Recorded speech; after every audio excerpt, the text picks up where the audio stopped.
Ma'am, ও ma'am, বলছি স্পাতে কি মাসাজটা কি ম্যান্ডেটারি? এটা কি করতেই হয়? একদম তাই।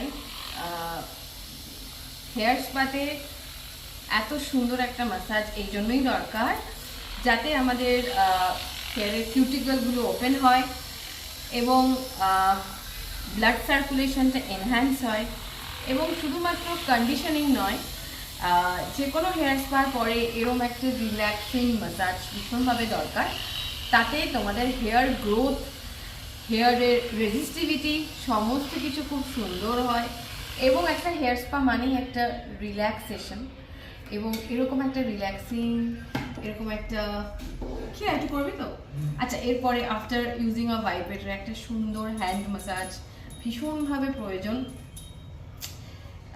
তাহলেই কিন্তু ওভারঅল স্পায়ের একটা ট্রিটমেন্ট তোমরা ফিল করতে পারবে। দেখতেই পাচ্ছ ইটস হ্যাপনিং। জুম করে নিন। তো তার জন্য তোমাদের কোথায় আসতে হবে আই হোপ তোমরা সবাই জানো। Yes, just wow.